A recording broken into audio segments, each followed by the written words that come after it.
मजबूर थे, लाचार थे, फीलिंग आती थी कि यार हर चीज होने के बावजूद भी आपका बस नहीं चल रहा, आपका जोर नहीं चल रहा। अम्मी अब्बू को जब मिला हूँ तो अगले को 3-4 घंटे रोते ही हुए हैं।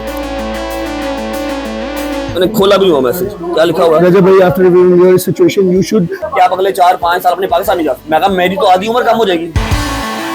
इधर में आके सबसे पहले पाकिस्तान में लैंड होते साथ क्या फील आई थी? पाकिस्तान में लैंड होते फील ऐसी कि हम अपने मुल्क में आ गए हैं, हम किसी कह लो कि वहाँ पर नहीं है जो कोई भी उठा के बाहर फेंक देगा या कोई भी कह के हमें डिपोर्ट कर देगा। वैसे तो अल्लाह का शुक्र डिपोर्ट नहीं हुआ कि हमारा वीज़ा कैंसिल कर देगा, हमने 6 महीने में इन आउट करना है, ऐसा कुछ नहीं है। ये हमारा मुल्क है, हम यहाँ पर आज रहें, कल रहें, साल रहें, 10 साल रहें, मरने तक रहें, हमें किसी वीज़ा की जरूरत नहीं है, हम किसी के जो है ना मोहताज नहीं है, हमारे ऊपर किसी की हुक्मरानी नहीं है सिवाय हमारे हुक्मरान।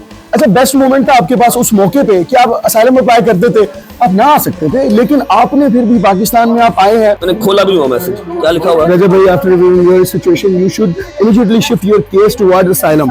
मतलब protection because you are a Shia and FIR against you have came the from a Sunni extreme, मतलब जो भी मतलब उन्होंने कहा कि आप बता दो कि यार हमारा शिया सुन्नी बहुत के साथ है। नाम ना नहीं, बंदा कौन है? ये बहुत वेल नोन बंदा है, पाकिस्तान सारा पाकिस्तान जानता है इनको। बड़ा अप्लाई किया हुआ है कि भाई I will not go for asylum at any cost, मुझे नहीं जाना। मुझे अपने असाइलम का सबसे बड़ा एक ही जो फॉल है, बड़े लोगों को जरूरत होती है, शायद मुझे भी पड़ती जरूरत, ठीक है, लेकिन असाइलम का सबसे बड़ा जो एक फॉल और पहला फॉल जो मैं कभी जिंदगी में नहीं कर सकता कि आप अगले 4-5 साल अपने पाकिस्तान नहीं जा सकते। मैं कहा मेरी तो आधी उम्र कम हो जाएगी, मैं रह नहीं सकता बगैर पाकिस्तान। अच्छा, किवान को इतनी देर नहीं देखा था, दिल में क्या जज्बात थे? आप बाप हैं, बेटा है, बेटे से दूर।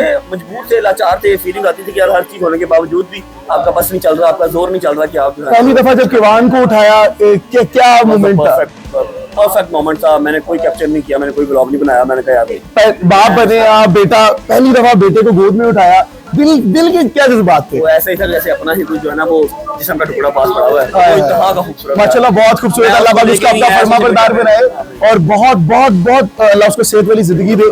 अच्छा, आपके अम्मी वो बहुत ज्यादा आपके लिए वरीड थे, बड़ा प्यार, क्योंकि माँ बाप का प्यार तो दुनिया में सारी मोहब्बत झूठी हो सकती है, हर प्यार फेक हो सकता है, लेकिन माँ बाप का प्यार दिल से होता है। आपके अम्मी वो बहुत वरीड थे जब पहले आए, तो अम्मी वो क्या जज्बात है? अम्मी अब्बू को जब मिला हूँ तो अगले को 3-4 घंटे रोते ही हुए हैं, शुक्रिया अदा करते रहे अल्लाह का। बस पाकिस्तान में बच्चा आपका फैन है, आप पे जान देता है और दुआ करता है आपके लिए। मैंने कौन सा कोई ऐसा 30 मार खाने वाला काम कर दिया, सिर्फ प्यार करते हैं, ठीक है। उनको वो जो है ना वो एक जो जिंदगी का एक तर्ज अमल है वो अच्छा लगता है। फैंस नहीं है, फैंस सिर्फ नबी पाक सल्लल्लाहु अलैहि वसल्लम के बाद, बस फैंस किसी के नहीं।